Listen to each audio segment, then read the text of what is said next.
Welcome to Align Your Practice, an exploration of the seamless relationship between the business of chiropractic and the future of natural health care. Join us as we engage with an array of talent, from seasoned experts to passionate new entrepreneurs. Now, here's your host, Dr. Joe Esposito.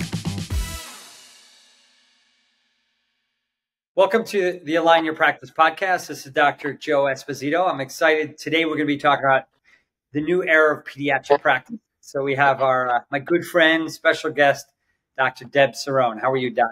I'm fantastic. Thanks for having me on. Yeah, I'm excited to talk about this because I'll tell you, when I started practice, the word pediatric made me just nervous. Like when I started practice, like, no, I'm not doing that. It scares me. And I never really had a full-fledged, what you would call that pediatric practice, because I don't know, I just never got to that level. And the reason why I wanted you on is when I come to see your practice, I just want to stop everything I'm doing in my day and do what you do, because it looks so much fun and there's so much energy and there's so many different ages. So I love the energy that you create.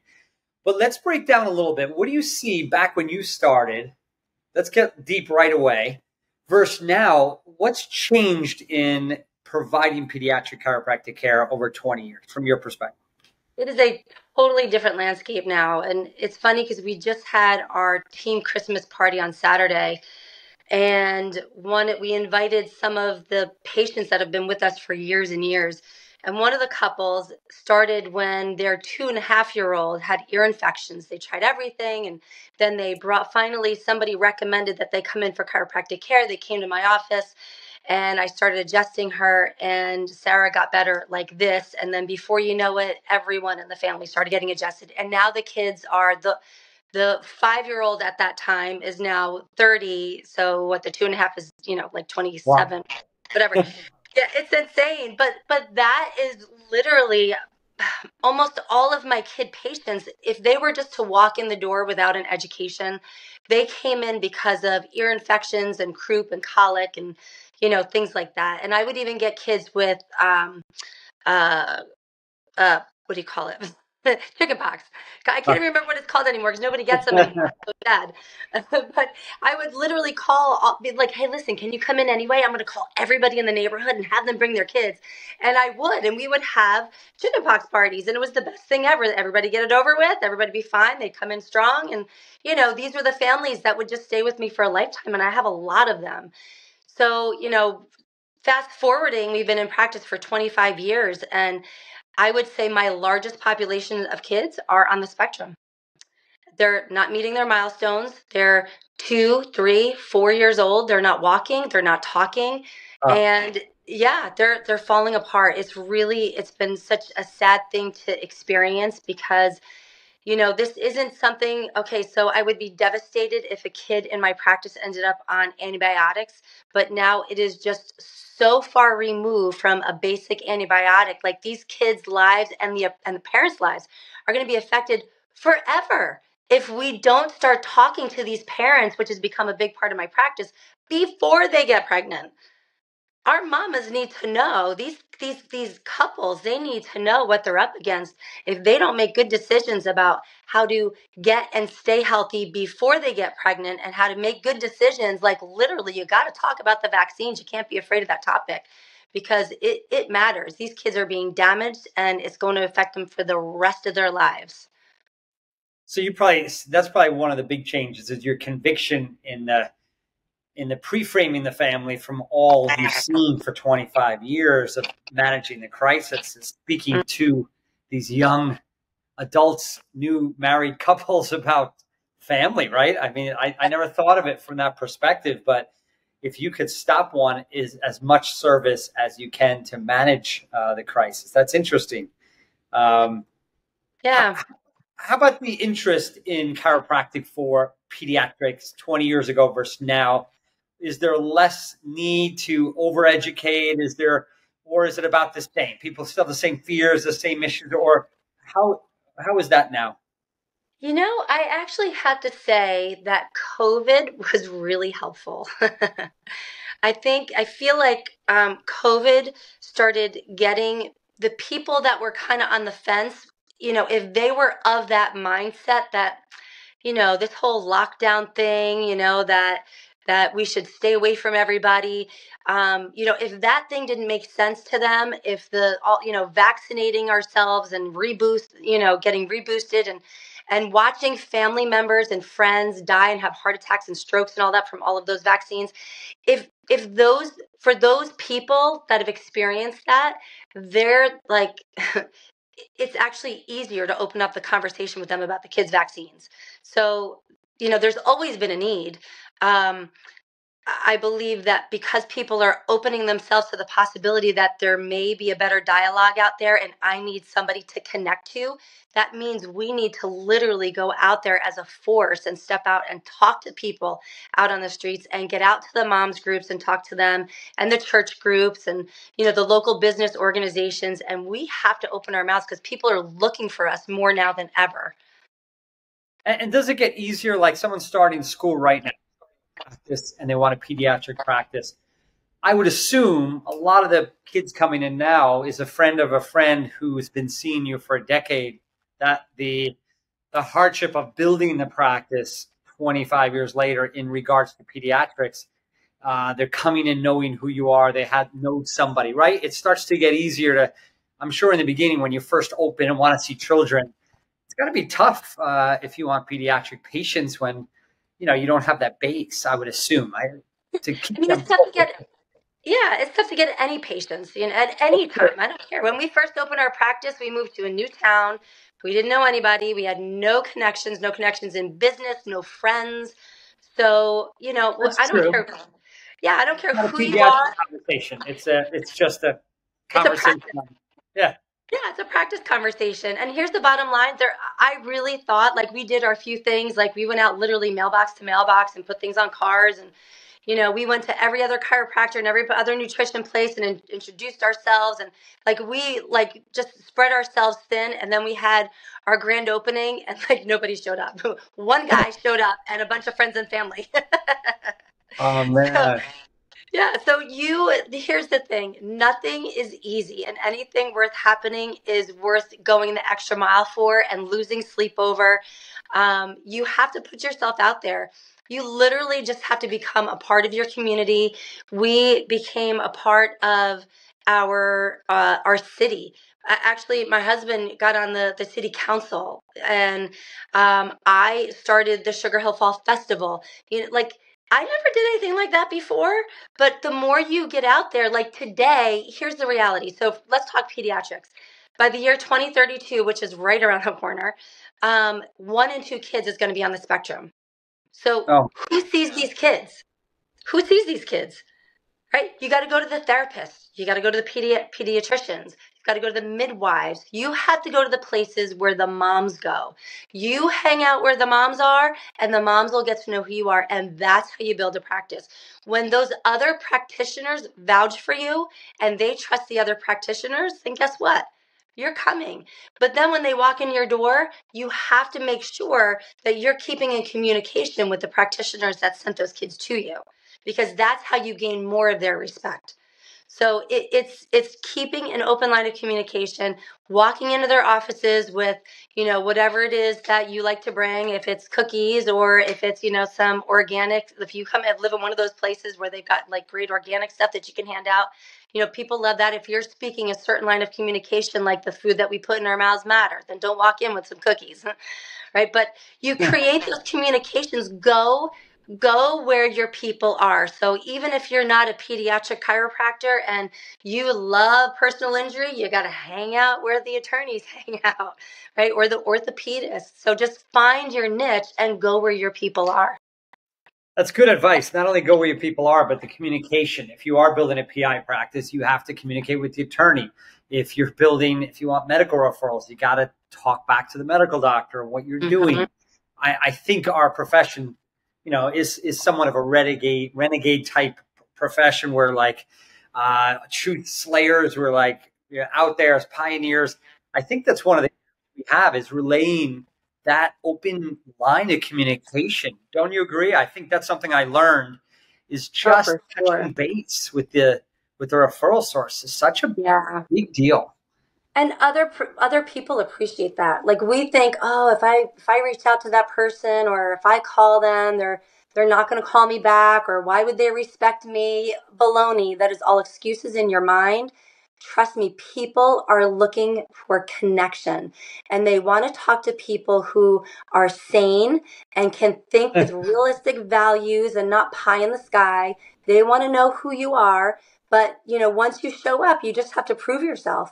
And don't let relationships just lie dormant, because that's easy to happen too. So all right, so they haven't sent anybody in a few months. You know what that means? You got to get off your duff and go show up with with another, just a stack of cards. Remind them, hey, I'm there. Let me tell you about this story about this kid I just had. And here's the biggest thing: if you've got 3 patients in your practice right now, there are 3 people that need to know the other people that you've had experience with. And it doesn't have to be your story. It can be any of the stories that you've heard. Because what do you say? What do they say? Stand on the shoulders of giants. Yeah. Stand on the shoulders of those who have come before you, and the stories that you heard that inspired you to get into practice. Like I've got, when I have somebody laying on one side of the table, and let's say that's a mama that doesn't bring in her child, or a grandmother that has grandchildren, I'll say, hey, I got to tell you this story of something that happened last week. Little Johnny came in. Or I'll say, did you know? I feel this right here. This is T6. T6 is out. Do you know what T6 controls? Do you know that I had this kid that was coming in with gastric reflux, and I started adjusting T6 and it went away? Is that crazy? You know how old he was? And I just opened up the line of communication, and they're like, my grandson has gastric reflux. Yeah, no kidding. Every kid has gastric reflux now. So when you just start bringing to light the things that chiropractic does, you don't have to wait. That's table talk. You don't have to wait for the opportunity. You have to make the opportunity. And when I meet people, it doesn't even have to be in my office. Just naturally, the conversation just so Eric Plasker used to say, put everything into the chiropractic funnel. And at first I was like, what the hell is he talking about? What does that mean? And what he means is you can literally turn anything, convert it into a chiropractic conversation. So I can be online at the grocery store and hear somebody talking about something, and I'll just turn around and be like, oh my gosh, I just dealt with that, or I just had a patient in my office that dealt with that.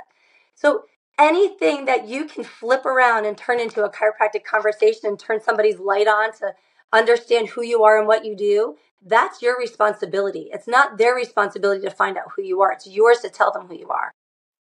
Yeah, I think it's just like you're just talking straight conviction of like you can help people and then you have to express it. You can't just have conviction. You have to express it. And the people that don't express it, I think, they think it's all about them. It's about their feelings or their fears. It has nothing to do with you. So just get out of the way, spread the word, and don't worry about what people think, feel, your attitude, what you feel. None of that matters. All that matters is there's people that are suffering, and you should have conviction on what you can do to help people live better lives. The rest of it is just your stories that are in the way of you helping people. So make it simple. Get out of your way. Have the conviction. Spread the message. That's awesome. Awesome. Yeah. You never know how far-reaching something you say, think, or do today can affect the lives of millions tomorrow. And if you really are convicted and you believe in what you believe in, well then, you know what? Maybe what you said to somebody doesn't get them to send a patient into you, but maybe they walk away and they talk to their friend in Connecticut, and their kid ends up going to a chiropractor because you opened your mouth. If you really are convicted about giving and loving and serving out of your abundance, then that's what it looks like. What do you think? Just I'm interested in your opinion. What is the future in chiropractic pediatrics? Should a guy like me that would have more of a family practice but not a lot of children, is it for me to open up those doors and be more comfortable? Is it more pediatric specialists that we need to keep it segmented, that we refer to? What do you think is ideal in the utopia chiropractic in regards to handling pediatric patients? Should we teach all the chiros better? Like, what do you feel? Well, first, I can't even tell you how many chiropractors that I've been the one to take care of their children. Really? Yeah, it's like they're afraid to adjust their own kids, which is Wow. crazy. So Yeah, if you're not that person, then, kudos to you. That's right there it's a big deal. People for some reason are afraid to touch kids. But I would, yeah, I mean, no matter what it is that you want to do, if you don't figure out, who your people are, then you're already behind the eight ball. If you don't, one of the things that I created, so I created something called Kids Healthcare Alliance. So you may have heard me talk about it before. And the reason why I created that is because for a long time, I mean, especially we've been in practice for 25 years. So we've experienced way back when, chiropractic was like voodoo and, every other practitioner thought that we were crazy. So I created this, what's called Children's Healthcare Alliance or Kids Healthcare Alliance, to to kind of give it an organization that I'm a part of and that you also can be a part of. And as this organization, we all can raise up awareness on the need for all of us to see other kids, to help kids. There's people that are out there that don't know who we are. Let's all rise up with the tide. So I started making these referral sheets. And if I had somebody that came into my office, I always ask on my intake forms, who do you see? Like, who's your midwife? Who's your child's therapist? Who is your lactation consultant? Who, any of the specialists that they may see? I have a whole list and I ask them who they are. And do you mind if I get in touch with them? And then I send those practitioners these referral sheets and say, hey, little Mary came in with her mom. Mom said that she's working with you and she would love for me to contact with you. Of course, I get mom's permission. And she would love for me to contact you and find out how we can work together to to help Mary with this issue. And so that opens up the line of communication. So we email that over first, and then either we get an email back from them or we followed up with a phone call. So it's just a way, like, it's like a warm lead. Like, you're making a warm lead out of it because you see these people, they also see them. And then when you say that the mom actually asked me, or in any case, hey, this patient asked me to contact you so we can work together to get this patient better, the patient's going to appreciate you. You're the hero to the mom and the other professional if you did what it took to get this person better. And then the other person, people on the other line, the other practitioners, they're looking up to you because, like, wow, look what they just did. I need to send somebody else. So that right there, just one piece of paper and communication, finding out who these other people see and reaching out to them, that's really all it's going to take. That's so great. Is that something that other practitioners could jump in on, or is it just your practice? Yeah, sure. Yeah, I can send that over to you. That's awesome. So yeah, I think that puts you as part, like, you're creating a little mini society of practitioners, right? And you're part of it first, being an outsider trying to get in. I like that. That's awesome. Exactly. And then if you want to take it up one more notch, if you're a little bit of a partier like I am, I have things like, most of these practitioners are women. So I have something called Women, Wine, and Wellness on Wednesday. And I have somebody there that shows them, we have 3 different wines and they, give them their wine tasting. And then I have all of the different people in my community, women that work together, or actually I take that back. They don't work together, but now a lot of them do. So everyone from the woman who is a patient that sold me my insurance, she came and she has 25 new people coming to her now. Restore Hyper Wellness. They had the hyperbaric chamber and vitamin IVs. They came.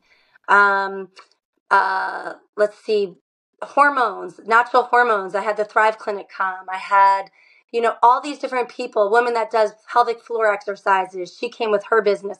So everybody showed up. Everybody brought something to give away. And everybody set up a table. And so we all just kind of, navigated around the room and talked with one another. And then I ended it by saying, now's the time for the giveaways. We're going to draw your name out now, which was also a way for me to get all of their emails and their phone numbers and their names because they didn't all come from me. We sent out the flyers to all of the people who were involved and asked them to hand them out and put them on their windows and email them out.